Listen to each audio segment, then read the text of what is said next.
How is everyone doing today? Yeah. I think y'all got a little rest or something. That was a pretty good welcome. Thank you. Little claps. Hope you guys had a great 4th of July to get to spend with your families. Hopefully your pets aren't too traumatized, but you guys made it through okay. Did you guys eat lots of fun food? Yes. Good food. Oh, yeah. Barbecue food. I love that. So we've got an exciting meeting today. The first off, I just want to share with you as a friendly reminder, you don't see our normal food spread that we have out there back because after the team meeting today, we have a taco guy that's out there in the courtyard right now, actually getting all set up. So he's cooking full food. We have asada, I think, and chicken and a bunch of fun stuff. You guys, there's like rice. Christy Buscemi brought in tasty churros and a bunch of little things to go on the side. So it's truly Taco Tuesday here at the office. So afterwards, stick around at the meeting, go grab some fun tacos. But special thank you and round of applause to Pacific Coastline Escrow, who sponsored all of this for you guys, right? Yeah. We love Sarah and the girls back there. Great escrow company. Again, super competitive with their fees, really good customer service. We have a very high standard and they meet it every time. So make sure you guys are giving them your escrow business. Okay. Let's start the team meeting with our bucket fills. Who has some bucket fills? Shout outs that they've got to give. Julia.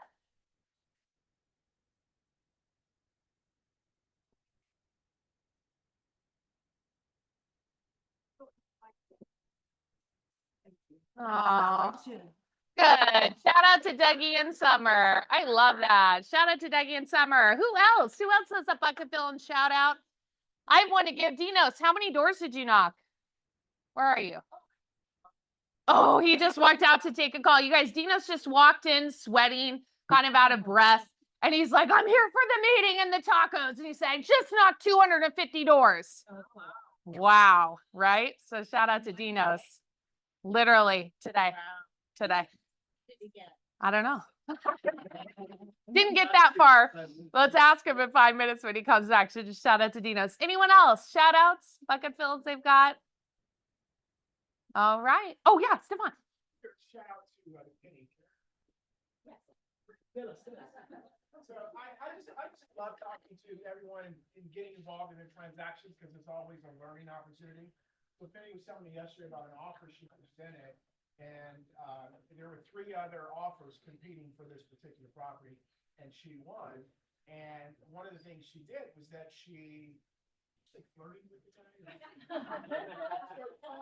She actually she actually called the listing agent. Imagine that, right? Instead of just faxing or emailing, she called the listing agent, formed a relationship. I'm sorry. Built some rapport with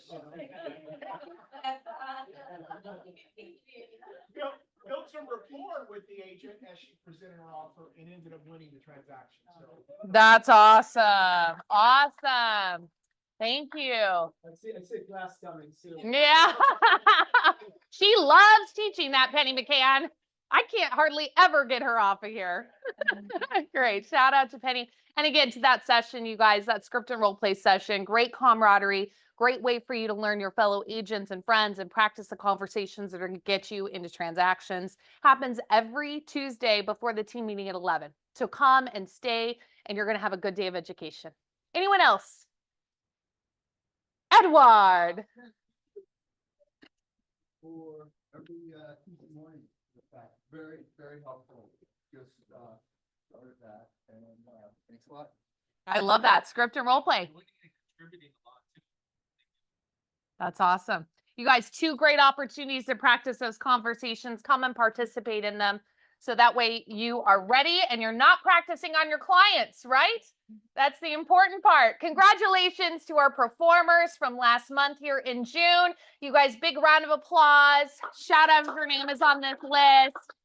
Amazing.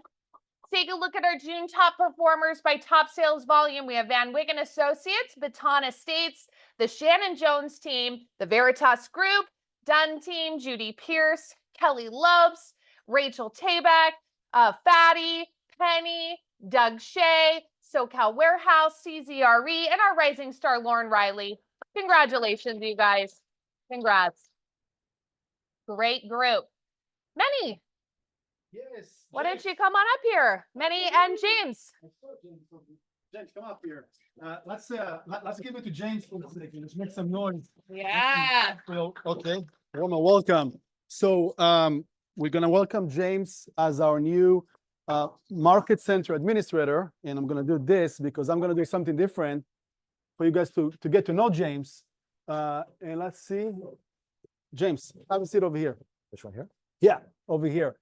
And we had the transition in that role. Your MCA, your market center administrator, operations manager, ops manager, the person who cuts the checks for you and making sure that your file is compliant and they can pay you on time. And I have James here with me, and I want to kind of interview you, if you may, just ask you a few questions so you will get to know James better rather than just to guess who James is. Is that going to work for you? That works. You have no choice anyways, because we're here. So tell us who James was before real estate. Well, before that, I was a CPA with PricewaterhouseCoopers, and I think you're familiar with that firm, #1 accounting firm in the world. And I decided to pursue my real estate careers after that. So I actually joined another brokerage before Keller Williams. I was with Stefan in that brokerage. That was like 8 years ago. And then I made my move to Keller Williams Palos Verdes. So I'm an agent just like you, and I'm still an agent, by the way. But I'm working as an agent under the Palos Verdes office, so that you know. And I know I have passion for accounting and finance. And by the way, Like most of us, right? yeah, Yeah. It makes it different. yeah. So I always, look at the one thing, like what Gary Keller says, that makes you perform to get what you want. So I wanted to capitalize on my accounting and my real estate backgrounds and my CPA backgrounds. And when I saw this role open, I thought it was great. But I was for Keller Williams Palos Verdes, I was a top producer for the last 5 years. I always get a gold award, silver award, it depends what year it is. So when I saw this opening, I was excited, and I told Meny, and he interviewed me for 3 hours. He went. It was more like an interrogation, Yeah, basically. so- I could have just applied for the White House easier. I don't know. So, But it was a fun thing because he reached out to me and like, James, why are you applying for? It's our coastal office, and I didn't know his background, especially in that world as a CPA, which is a bit, it's a bit more, one step above an accountant, if you may. And of course, I know James because that's one of our sister offices, and he's a top producer. He's on the LC. He's teaching classes. He's also in the path to become a KWU instructor. yes, that's true. Right. I am in the path. Yeah, hopefully I'm going to get it within a couple of months. Yeah. And also don't know too many people that will pay out of their pocket to go to Harvard. Yes. Yes, I took a class in Harvard University. I had to travel all the way to Boston for advanced negotiation skills.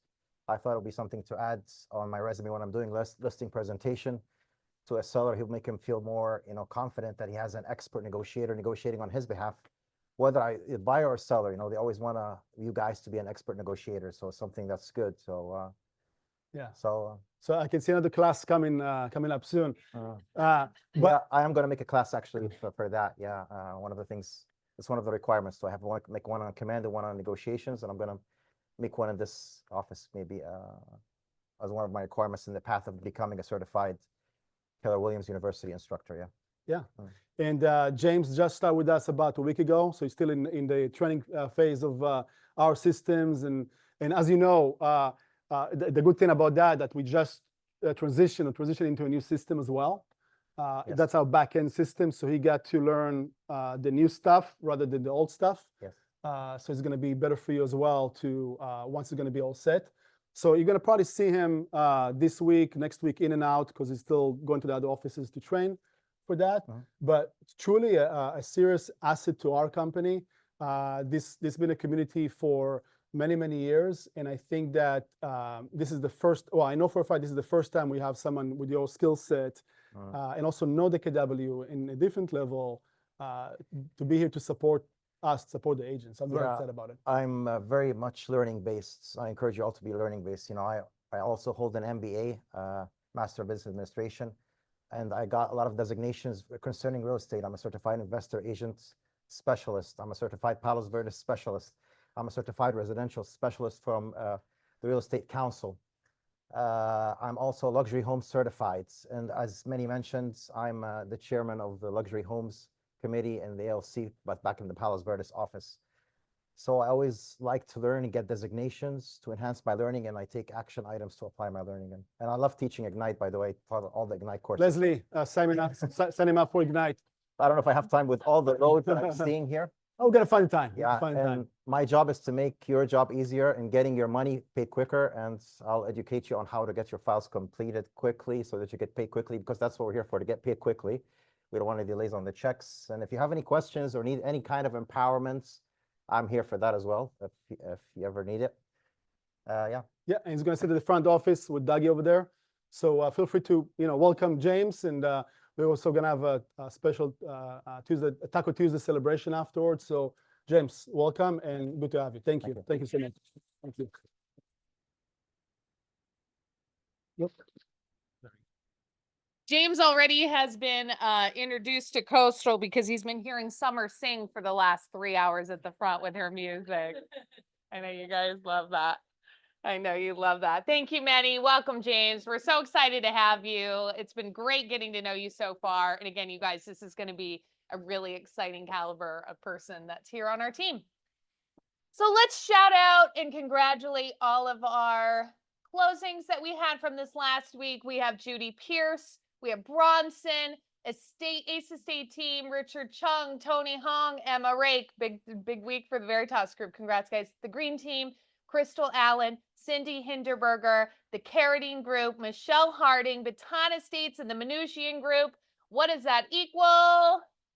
$13,501,800. Fantastic. And that kitty is so cute, right? Let's take a look at our new listings. We have a new listing with the Minusian group. It's 19775 Cambridge Lane in Huntington Beach. It's listed for $730. Yep. Wow, it's a good one. The square footage there is 1,122 square feet. Yeah, it looks like. So take your numbers down. I would contact Catherine Minusian and or Denise there in the front. Julia has a listing 6501 Van Alden Avenue, unit number 2 in Reseda. It's listed for $630 and it's a 3-bed, 2-bath. Alexander Ramirez, you guys, shout out to Alex. This is his first listing and he's literally been licensed for like 30 days. So very exciting, very exciting. Congrats, Alex, if you're watching on Zoom. We have 3695 Linden Avenue, unit number 1A in Long Beach. It's listed for $590, 2-bed, 2-bath. So good price point for that area. Allison Van Wyck has a listing in Carson, 23050 Sierra Drive, Carson. It's listed for $725, 3-bed, 3-bath. And that's it. Who else has any listings they'd like to pitch? Buyer needs. Okay, I'm going to go with Janet since she's closest. Then we'll go back to Penny. So Mike, just speak. Okay. You're good. Okay. Just got a condo in Rolling Hills Estates. 1 bedroom, 1 bath. It's a luxury condo, 820 square feet. It's going on the market on the 19th for $750,000. It's kind of the best of country and city because it's like set among these rolling hills for hiking, but it's also, you can walk to all kinds of stores and shops, movie theater, groceries, everything. So that's upcoming. If you've got anybody, okay, I have a buyer desperately seeking something for 2-bedroom, 2-bath in Redondo Beach, Hermosa Beach, Manhattan Beach, 2-bedroom, 2-bath, 1,000 square feet-ish, up to 1.2. I've got an upcoming listing in University Park Estates, pool home, 1,700 square feet, 4-bedroom, 2-bath. That's going to be coming on in August. I've got another one coming up in Alameda's Heights, one of the small boxy homes, 3-bedroom, 2-bath. That's also coming up in August.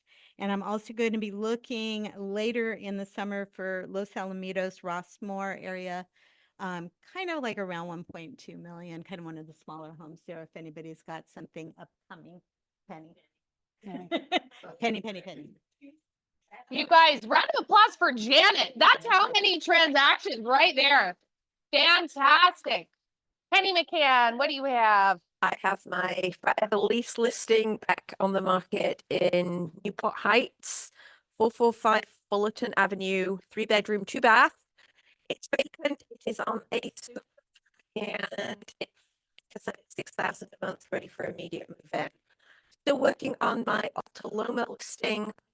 Need to meet with them this weekend. So if anyone's looking that way, for those that don't know, that's Rancho Cucamonga. So please give me She's like so many. 670-557. Yeah, thanks, Penny. I love that. Jason, what do you have? So we have a 28 unit on Locust that's available for sale at 5 million, about 5.5 cap. We have 2 fourplexes, one on Termino, 1535 Termino, and then we have another fourplex on Gaviota. Then we also have a portfolio coming up in Redondo, which is $156 million. Just come see us with the number of unit counts, by 131 to 156 doors. And then we'll be having a business opportunity for a express car wash, gas station, and land opportunity too in Santa Maria. That's it. Super cool. Congrats. Commercials moving and grooving. Love it. Leslie and then Amory. About Alex Ramirez's listing. It hit the market late last week. It's 3695 Linden Avenue, Unit 1A. It's a 2-bedroom, 2-bath condo. HOA is like 385. It's listed for 590, 2-bedroom unit in there, just closed for 600. They already have their up leg, and so they're super motivated. So if you have somebody, bring them ASAP. That's great. So this one too. Correct, it is contingent, yes. And may I ask if you know, how did he get this listing? It's his own. Hey, what Yeah, about- it's- Yeah, everything. He knows the owners. He's close with them. That's the real estate So, answer. and the up leg is, theirs obviously, and they found that before we could list. So we've been like hustling to get things moving. So bring us an offer. There is. No, I think it's like the Carlton or, oh, no, maybe it is. Yeah, it's 3695. The address is 3695 Linden. I was trying to click back. Thanks, Meny. The clicker wasn't working. Thanks. Yeah, Bob. Oh, shoot. I didn't use pitching. 2-bedroom, 2-bath. Each bedroom has their own bathroom and nicely updated, under 700. HOA is a 450. It's a beautiful area, beautiful condo. Great. Thanks, Bob. Okay. Sorry, Amory, back to you. What do you have for us? I feel like Richard Sperling at the broker preview. Where is he? I have a off-market beachfront condo. So it's 2-bedroom, 2-bath, AC. It's got 2 side-by-side deeded parking spots and a secure garage. A nice community right on Alamitos Beach. Its patio opens to a gated garden area that is literally right on the sand. So you're looking straight out on the sand and the water. It is off-market and available for limited showings. We have a tenant in there, but they'll be moving out within the next few weeks. Priced in the low 900s. Awesome. Congrats.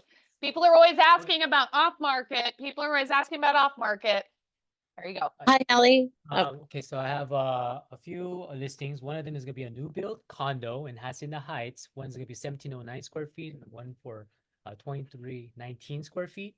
Those are a new build. It has a new gate, rooftop access. Rooftop little patio is a big selling point over there. We recently had some sales, but that's in addition to those. So on top of that, we have another one that's a multi-unit. a quadruplex that's going to be coming out in South LA. That's going to be going for 150. And then the last one is going to be Beverly Hills. That's going to be a 2639 square feet property, duplex. It's going to be going for $2.6 million. So if you guys want to, and that's close to like the Rodeo Drive, right across the street from Beverly Hills High School. So if you guys are interested, yeah, let me know. That's great. Oh, Congrats. It's a pitch Yes. too. I'll just make it fast. 4-bedroom, 2-bath in Orange coming up, and probably tomorrow will be on the market. And also Laguna Hills, 3-bedroom, 2-bath, both about 1,600 square feet. It's gonna be ready in about a month. Also, that 92nd Street, that's a 7.8% cap rate. Oh, That's solid tenants, and we're gonna try to do one showing all this Saturday. So if you guys have somebody, make it a point to come out this Saturday. that's great. Thank you. Halley. Laguna Hills will be probably about 1.2, 1.25. Orange is 1.078. And they're about how many square feet? A little over 600, like 16 and some change, 1612 and 1640. Yeah. That's great. There was someone on Zoom. Yep, someone on Zoom. Yep, that's me, Hallie. This is Joni Marshall. And I have a listing coming up next Tuesday. It's going to be about a 5,000 square foot home on a 10,600 square foot lot in Rossmore. It is 3262 Bostonian. 4 bedrooms really, and about 5 bathrooms, lots of half baths in there, and pool and spa. Very wonderful house with on a large lot. So that's going to be right about 3.4. Congrats. Again, Joni Marshall, Rossmore. Does anyone have questions? No? Ace, you raised your hand. Go ahead and unmute yourself. Hey guys, sorry I couldn't make it to the meeting. So I'll be quick. I have a listing right now on the market in Loma Linda. It's a 3-bedroom, 2-bath condo. Good investment, fully remodeled, low HOA, 250. So yeah, just give us a call if you're looking for an investor and out in that way. And we already have multiple offers ready too. Awesome. Congrats, Ace. Anyone else? Lots of pitches. Bob. Vacant, so just let me know if you want to move. Great opportunity. Love that. Thank you, Bob, for sharing with the office. Anyone else? Good shares. All right, Meny, let's take a look at what the market's doing. Share with us what we saw from this last month. Got it. Okay, thank you. Let's see. What do we have?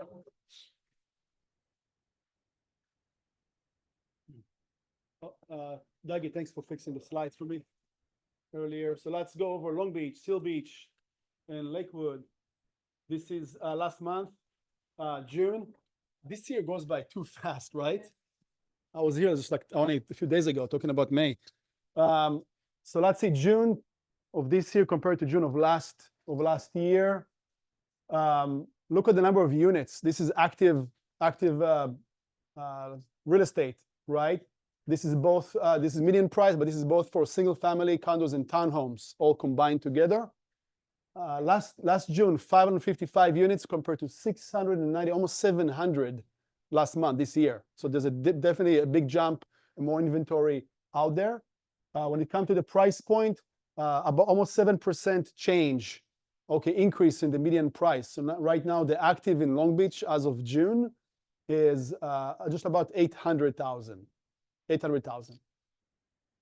What goes in escrow on the contract, 185 compared to 177 last year. So roughly about almost the same number of units, and the price point is kind of breaking even, 799. So that's kind of the same as it was last year, surprisingly, in that sense. And my mouse doesn't work. Sold in Long Beach, number of units, 185 closed last month compared to 217 last year. So definitely less closings. And we measure the market by not just by the inventory, but actually what's closing. So the trend right now, as you can see, less homes are selling in as of June compared to last year. The median price went up by 7%, very similar to what the active listings are. The only difference is that's 50,000 more than what the median is. So the median active was 800. The median closed right now in Long Beach is 850. That's the average. And let's look at the Altos, which is a slightly bit more accurate, the breakdown of the single family homes and condos. Slight seller's advantage, so definitely dropped compared to the last couple of months that we saw over here. The median right now of the list price is just over 2 mil. I'm not sure which area specifically, but maybe that's like Naples and more of a higher price point areas that are selling more than the yeah, exactly. You know, so that's why maybe we see also less inventory closing relatively, because those things trends slower than the average, you know, the low price point, right? Average days on market, 85. So that's almost 3 months. And I think it's, again, the higher price point kind of properties that's trending. And if you are doing leases, rents on the median price for the single family right now in Long Beach, it's about just over 4,300, right? Which is reasonable compared to the rest of the market out there, outside of Long Beach, for sure. Condos, strong sellers market, so that that class is still very, very strong, trending strong. Median list price is 875. Still definitely a big jump to how, you know, we see the last, you know, a few years. So that's a great investment to, if you someone, you know, buying flips, or if you are going after condos as well, that's a great inventory for sure. The days on market, average days on market 44. I didn't look at the previous one. I like to also to see the price decrease. So look at the house. I just went back for a second. 37% experienced price decrease, over a third. Okay, last month, the last 30 days, over a third. That's a lot. That's a lot. And the condos, about the same, 28%, about the third. Okay, so about a third of them are overpriced initially. I mean, we assume it's pricing, right? It can be other stuff, but a third of them are being, you know, priced after whatever days. Median rent, about 2,400, kind of keep steady, I think, on that end. And still, you know, Long Beach is still very affordable compared to other parts of Southern California, right? It's not cheap, 2,400, but, you know, in average, but it's still much more reasonable. Seal Beach, 48 active last month compared to 22. So that's, you know, more than double compared to last year. And the median price is just under 1.5 mil. 1.5 mil. That was a jump of about 7.6%. 15 went into escrow compared to 12 of last year. But look at the price point. It went down by 20%. 20% on the average of the median price that went in escrow, right? So now it's just over 1.1. 1.1. Closed 11 compared to 16. So less homes sold in Seal Beach this June compared to last year in June. And the price point, the median price point dropped by 25%. 25%, right? So it's most likely less of the high, really, really high price point in Seal Beach. Maybe it's specific areas. Probably also a combo of like a lower price point units that's selling more over there. And we look at the Altos report. It's still, there's a seller's advantage, clearly because of the inventory, where the median list price is just under 2 mil. Just under 2 mil right now.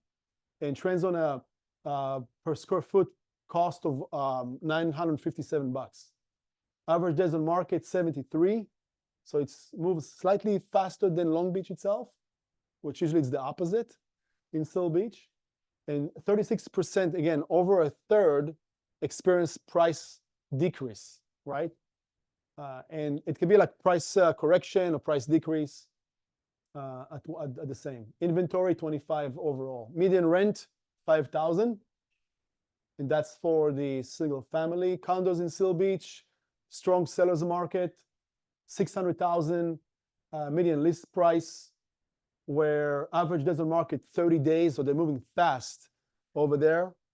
Low inventory, about 7 of them currently trending, and same thing. It's kind of consistent. The 29%, 30%, third of them are experiencing price decrease. Last but not least is Lakewood.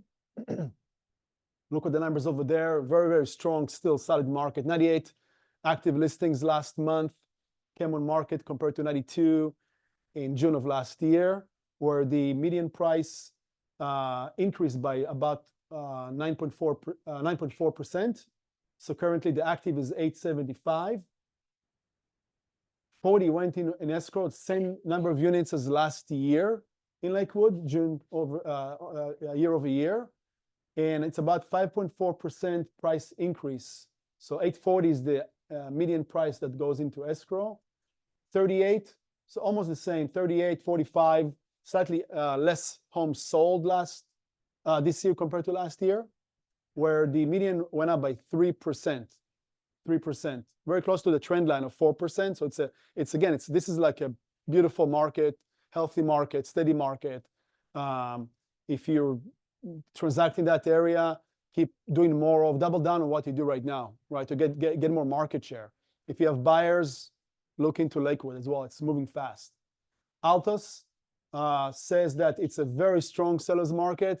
The gauge is still, that's always 80-90%. That's what the gauge says. And by the way, I encourage you to go to Altus report, right? I'm going to give you the QR code in a second. It's free subscription courtesy of Pacific Coast and Escrow. And look for strong sellers market, just like this, right? Because this is a great where you can capture more market share for sure. And again, understand maybe that could be a great, depends on the price point, market for your buyers, right? Because things moving fast, still trending healthy. 900,000, that's the median list price right now. That's the median list price right now. So it's higher than what we used to in that area. 35 days on market.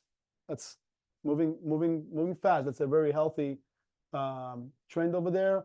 21% price decrease. Okay, so only fifth of the homes over there, 21% experiencing price decrease, not like the average 30% across the board. And median rent, if you're looking for something out there for your clients, $38.50. So a bit more affordable than Long Beach, $38.50. Condos, not too many of those over there, $529 median list price. 2 months average days on market, 50% relisted, 50%. So, but almost no inventory. So the number is always going to be a bit kind of off. Scan this QR code so you can subscribe, pick up your zip codes, your cities, whatever you want. And you're going to get those weekly reports, monthly reports, whatever you choose to. Again, look for strong sellers market out there to understand the trends. I think that's all I have. Look at this handsome fellow over there. That's great. Simon, what do you have for us? I should grow my facial hair, maybe. Oh, here. Okay, there we go. Thanks, Halley. Thanks. How's everyone doing? Good. Okay, so I wanted to bring up to everyone's attention. I've been getting a lot. Come over here. No, Here you go. sorry. You're good. I got to be placed on the spotlight. So been getting a lot of questions regarding disclosures and prior repairs and reports. So I'm going to just throw this out at you is what is your take when it comes to previous reports and disclosures? Is that something that is considered material fact and must be provided to the new buyer once you're in escrow? How many say yes? How many say no? How many say don't know? Okay, good. I love it. Okay. So the answer is absolutely, right? Anything that is pertinent information regarding the property, material fact, must be disclosed to the buyer. That's part of the process.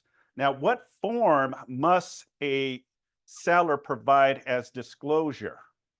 There's the TDS and the SBQ, the seller questionnaire addendum, right?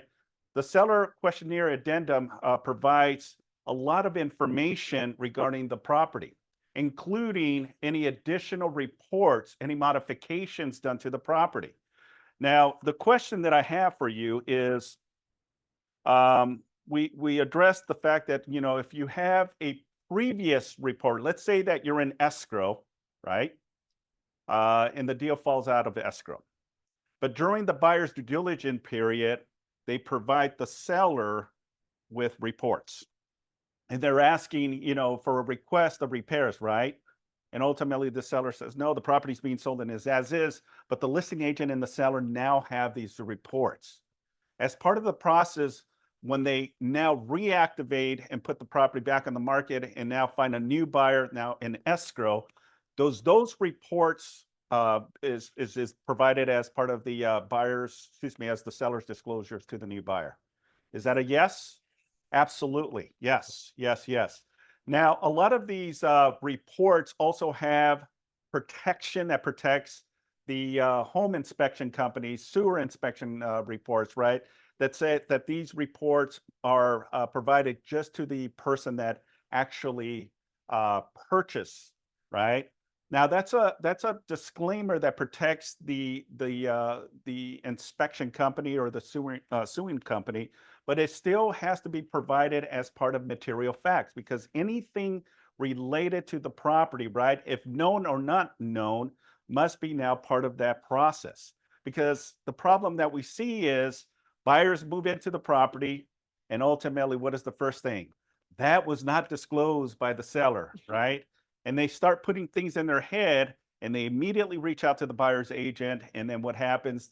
Buyer's agent reaches out to the listing agent, and now I get the call saying, hey, Simon, I need help. What's going on? We have this situation, right? So the issue is full transparency, and just to protect yourself and also protect the seller is give us all of the information that you have.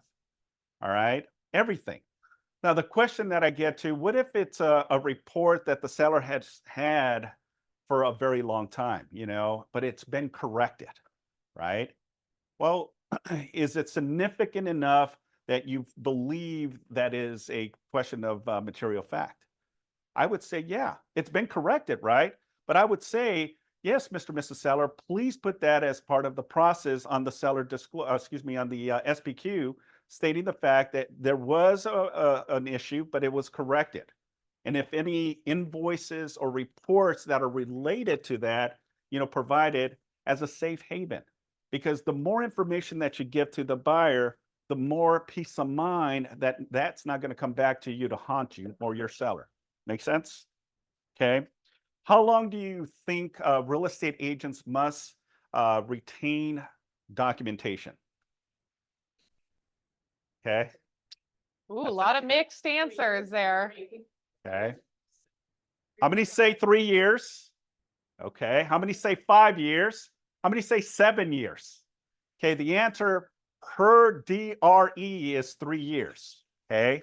So 3 years. So if a seller bought a property within 3 years, unfortunately, it falls under that parameter that they must provide any material facts and reports of the property within that time frame.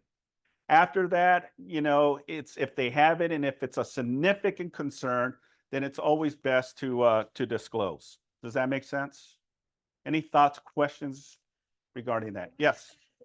What if the listing agent didn't disclose something to you, and then all of a sudden you're at fault because you didn't tell them something you didn't know? Well, I don't think you would be at fault, right? You didn't know. You don't know what you don't know, right? This is why it's important for each and every one of you when you're sitting down with your clients and going through the motions of, these disclosures, because there's going to be a lot of questions. And I know with DocuSign, folks, I know it's so easy to click, click, click, initial, sign, and you're done, right? But the essence of what we do is of sometimes of concerns and risk, So it's best to always sit down with your clients and ask them, is there any specific questions that I can answer regarding the seller questionnaire, the transfer disclosure statement, or any disclosures? So that way you can have that conversation with them and then address it. And if you still don't know the answer, reach out to us. We're here to support and help you with that as well. So hopefully that answers your question. Bob.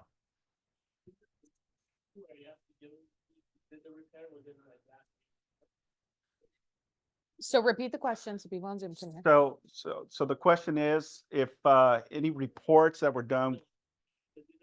compared to the last 18 months. That's a flipper. There is a form that is, and I don't know if it's in effect just yet.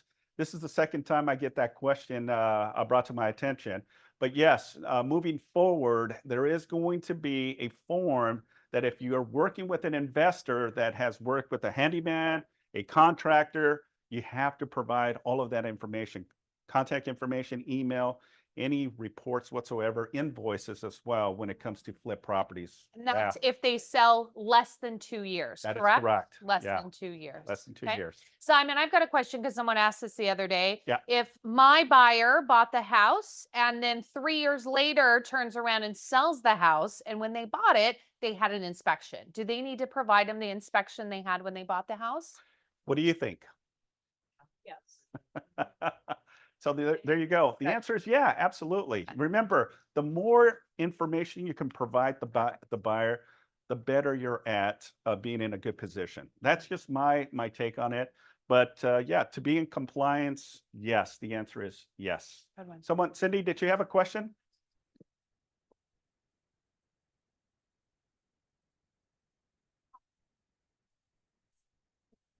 Or they say, oh, I don't have any. Okay, if they don't have any reports, they don't have any reports. You can't force a seller to provide anything, right? You can ask. If they say, I don't have any reports, what's your take on that? Okay. Receive that email, have it in writing. Yeah.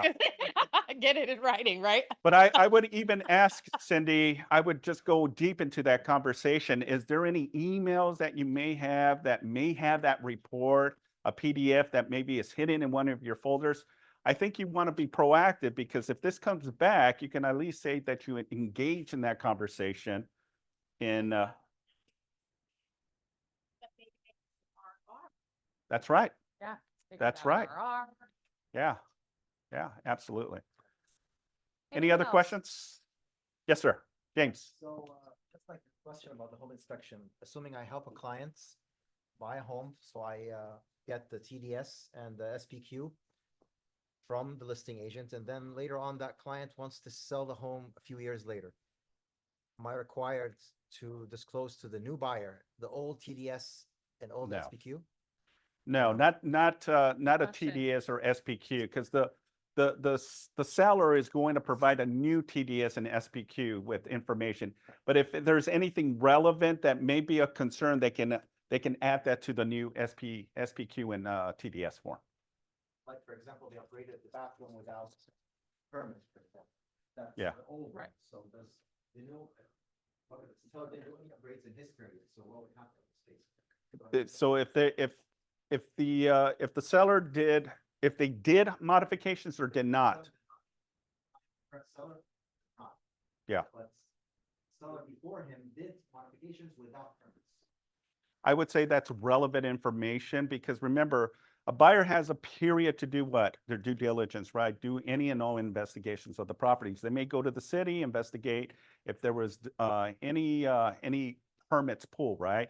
If they go and see, well, the kitchen was remodeled, the bathroom was remodeled, but we don't have any permits, to protect the seller is they would incorporate the information from the previous owner to their current TDS SPQ to protect themselves, saying, hey, just letting you know, we bought the property, but under the circumstances that we didn't do the work, it was the previous owner that did it, but without permits, we're just full disclosure. Make sense?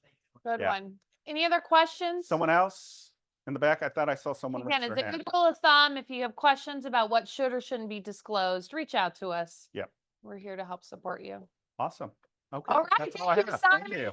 Thank you. Thank you. All right. Let's bring up our affiliate partner, Sarah. What do you have for us? Simon, can you give her that mic? I'll think about it. Yeah. Yep. Just hold it. You're fine. Okay. I don't know which way. Does it matter? Nope. Okay. So I have a file. Well, I mean, we just had the holiday, so I want to make sure everyone knows the earnest money deposit has to be in within 3 business days after acceptance, right? Hopefully, if you're representing the buyer, it's something you discuss with the buyer to make sure when they sign the purchase agreement, they're aware. I have a buyer who's first time home buyer. I feel so bad for this guy. He's been trying to write offers, just got accepted, was out of town for the holiday, says he had no idea he had to have his EMD within 3 business days. The seller canceled on him because he was in breach of contract. And he's trying so hard to keep the escrow going, but I was like, you have to talk to the realtors. The seller gave me cancellation. So I want to make sure that's something you discuss. I mean, as me in escrow, when I reach out to the buyer to request the earnest money, I actually underline it that it has to be in within 3 business days. I CC the realtor on it. The realtor didn't tell him. The realtor didn't tell us he was out of town. Like, I feel bad for him. I feel like if the realtor would have communicated it like I did, obviously no one read my email, but maybe that would have helped him bring to the attention that it was important to have it in within 3 days. They said supposedly the other agent told him they had 1 extra day, but it's not in writing. I was like, well, I don't see that on the contract. It's not in the addendum. They're like, well, we had a conversation. I'm like, well, you should have got it in an addendum, an amendment, because I don't have it in terms. So just things to keep in mind, like make sure your terms are all in your purchase agreement. Like those verbal conversations, those text conversations are great, but technically my principals to the transaction are the buyer and the seller. So it has to be signed by them in the agreement or in an addendum, in an amendment. There's so many documents that can be done. And I know it seems tedious if it's something small, but it's just better to have it in writing, protect your clients. So yes, Brandy. Yeah. Not yet. Can you repeat the No. question? Oh, sorry. Question was, you got cancellation instructions from the seller, but has the buyer signed it? And the answer is no, not yet. And I don't know if they're going to continue to try. I mean, I still have a valid contract. Again, I can't do anything until I have fully executed cancellation instructions. And I've had that happen where it will just sit and eventually someone gives in and cancels because they just don't want to continue to wait. I'm sure he wants to buy something.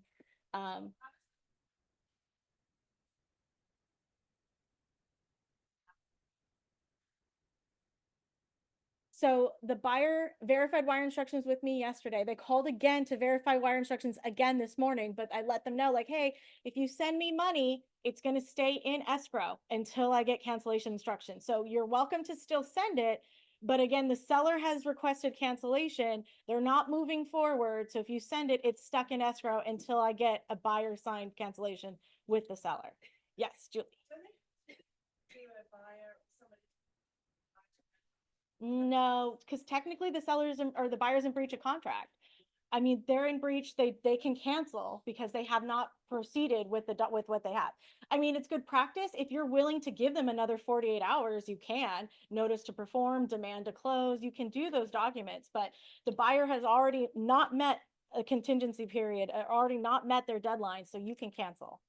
Yeah, right way. So I feel bad for him. He's been really trying to get a home. It's his first time and he didn't understand. So things to keep in mind. Just to expand on that, you also have to remember that it's still relatively new work where the acceptance is to be like, or like when you open escrow, the clock is ticking when you open escrow. It's once you have full acceptance. Right. So if they sign the agreement, let's say it was Tuesday, on a Tuesday, or let's say Wednesday, just as example, like, before the weekend or a holiday, the clock is ticking. So as a buyer's agent, even if you're on the other side, let's say the listing agent, make sure, don't assume that the buyer's agent really on top of their game, because you don't have control on the buyer side, right? Yeah. I know. And that is still a misconception. Like a lot of transaction coordinators don't get it. They're still all going by the date everything's fully executed is not the date of acceptance. Date of acceptance is the date everything's been executed and delivered. The day that fully executed contract is delivered is your date of acceptance. And when I open escrow, it's one of the first things I ask because you guys send it to me, but did you send it to the other agent? How do I know?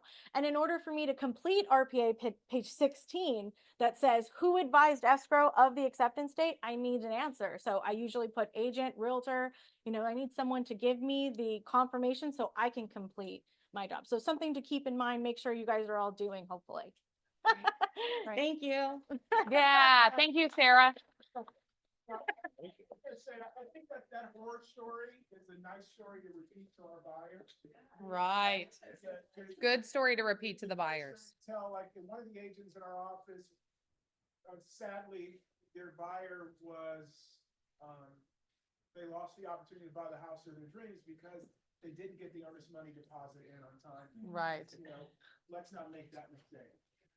Good way to put a little fire under their feet, right? All right, Christy, come on up here. Welcome back. Welcome back, Christy. Not only are we excited to have you back, but we're excited for the food you bring, Christy. She's always brings tasty food. What do you have for us? I don't know if I need this mic. My voice naturally projects It's for good Zoom. and bad. It's Oh, for it's for Zoom. Zoom. They can't hear you if Okey-dokey. you don't have the mic. Alrighty, so I just wanted to say I'm so happy to be back. Funny story I was thinking about the other day as I was talking to my boss.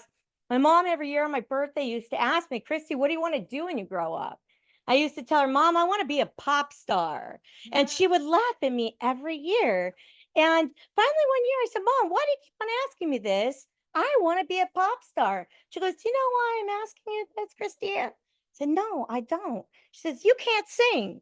And she's right. I can't sing. And the other day, I was talking to my boss, and she said, Christy, what do you want to do when you grow up? I said, what do you mean I'm here? And she says, this is what you want to do? And I said, yeah, I like making people happy.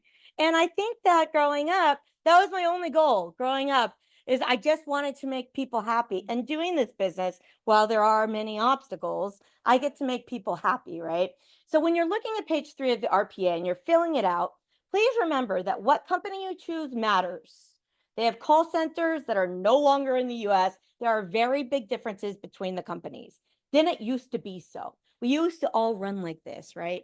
There are very big companies. There are very big differences between each plan within each company, but there are also very big differences in each rep, right? So I want to challenge you the next time you go to submit your offer, instead of going with your template that's nice and neat and already done for you, I want to challenge you to do a couple things. I want to challenge you to make sure that your rep is checking all the boxes. If they're not, please call me. I want to make sure that you have enough money to get your clients the coverage they need, because things are expensive. I get a call every single day from somebody that got a basic standard plan or didn't add the pool, or, you know, whatever the case might be, and the homeowners are upset. When you place an order, assuming that you're placing it yourself, you'll get an email confirmation. We are never, ever going to solicit you with a property address unless it has to do with that property address. It is not a spam. It's showing you exactly what your clients got and how much you spent. I have so many agents that said, I left $1,000. Why is this plan 500? Why is it, 450? Why is the pool not on there? Where's the casita? Where's the extra refrigerators? Every single day. Those confirmations are so important, no matter what company you're ordering from, because that is what your clients get after the close of escrow. And I tell you, when their hot water heater breaks, their furnace breaks, it doesn't matter if there are appliances into which plan you got, right? The difference is the coverage within plumbing, heating, and electrical. It's really, really important. And if you're opting because, the market's competitive and you decide they don't need a home warranty, they don't want a home warranty, whatever the case is, cover your back, because we've had several instances in the last year into which the homeowner has sued the real estate agent in small claims court because they didn't offer him a home warranty. And even though they did, they couldn't prove it, right? Here's a brochure. There's this little box right here that says, I decline a home warranty and I will not hold my realtor responsible. Keep it whole. One of them tore off this page, threw it in his file, brought the one page, but not the brochure, to court. And the homeowner said, oh, sorry, Your Honor. He only gave me the one page and I didn't know what it was for. Keep it whole. This will help you. If you're not offering it and the hot water furnace, whatever goes out, first person they look at is you. So, be cautious, be careful. Call me if you need me. I try to answer my phone 7 days a week. If I'm on vacation, I have a sub. You're never without service. I have 12 assistants. When I say I'm giving you to my people, they report to me. They're trained by me. They know my expectations. I'm not passing you off. I'm getting you the fastest service I can. So thank you. Great. Thank you, Christy. All right, Mike. Yeah. Service, these are all my transactions. There's never been an issue for a year or any of my clients that you did not resolve. And I actually personally use it for my own house. Oh, that's great, James. Thank you. Please be under 6. I'm just kidding. It's wishful It's under thinking. 7. So you know, we're Wishful all thinking. I always feel like it's like make a deal or like That's right. That's right. So this last Friday was the big jobs report. It was pretty much just a mixed bag of data. There was some good aspects to it, some bad aspects to it.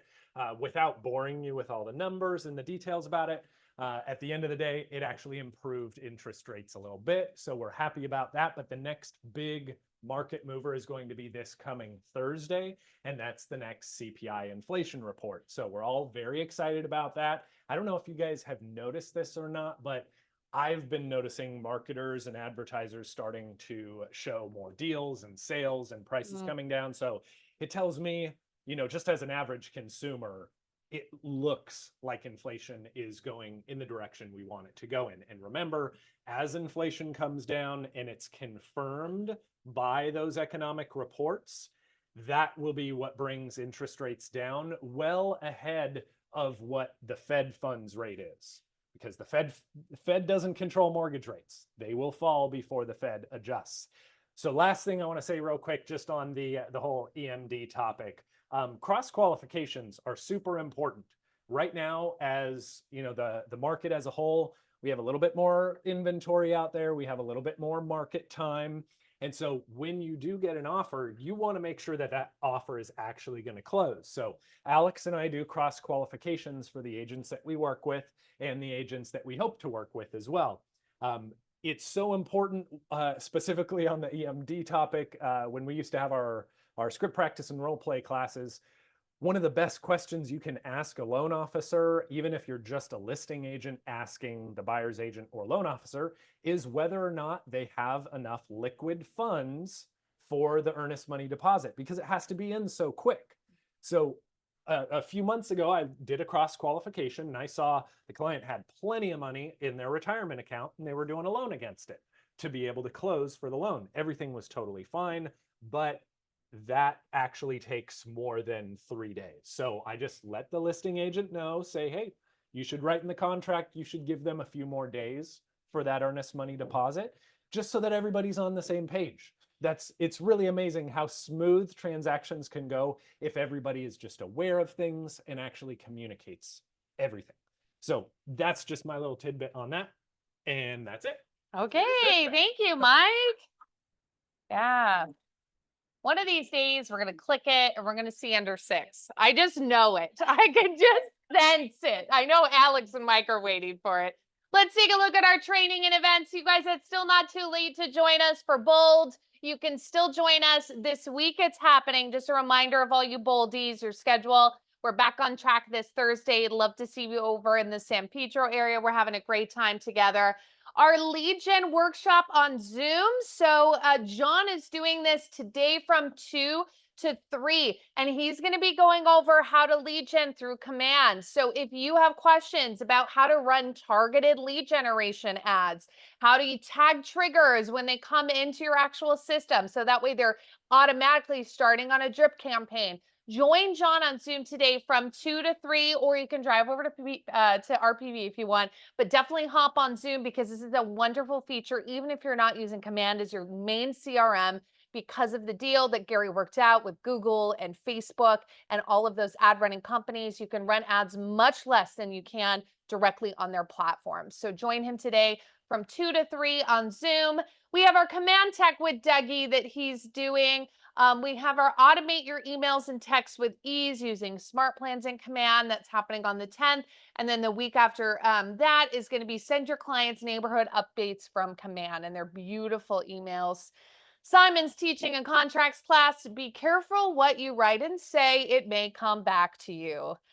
So that's happening this Friday as his broker session from 10:30 to 11:30. Hop on Zoom to learn a little bit more about what we should do, watch, say, document, etc. Okay, happening then. Woo, we've had him in before, and Josh is social media experts coming in to teach more about social media marketing and winning clients over. That's going to be happening after the team meeting, the July 16th, and it's going to be a lunch and learn. So he is providing food. We have our Rob Feldman Ethically Speaking class, conversations about ethics and the new regulations, July 23rd after the team meeting, Zoom and in person. We've got our wonderful book club. You guys come and join the book club. It's a great conversation with a great book. We're going Crucial Conversations this month, July 25th. We have our Drake class. Drakey, you want to promote your class? There will be alcohol there. There will be alcohol there, is what he said on Zoom. Drake's talking about ways to keep in touch with your data bank. I love to use that word, not database, data bank. Why? Because our data and our friends and our clients that we're farming all the time can help make us money. That's happening after the team meeting at the end of the month, Drakey, and there will be alcohol at 1:30 p.m. Okay? I just have to note the time. There will be alcohol at 1:30 p.m. Mega camp coming up. There's a reason we do 2 major events a year with Keller Williams. That's so you can reinvigorate your business twice because they're very strategically booked 6 months apart. Come join us in Austin in August. It's only 3 days, so it's a little bit shorter of an experience than Family Reunion. If you guys aren't sure between the two, you'd like to get there, you're not sure if it's for you, come and talk to us. Come and talk to me. Come and talk to James. Come and talk to Meny. We're here to help navigate that for you and with you. Talk to Simon, and we'd love to have you join us. We've got a pretty good group going already, so really exciting. Happening in August. Again, friendly reminder, our script and role play, you have many opportunities to do it. You have Zoom, you have in person. We've got Zoom with Richard Chung 3 days a week, and then we have in person with Stefan once a week before the team meeting. And that's it, you guys. Thank you very much. Now, just a reminder, everyone, please go out into the courtyard. We have the taco guy with plenty of tacos. Enjoy all your goodies and have a good rest of your Tuesday. Thank you. Bye, Zoom.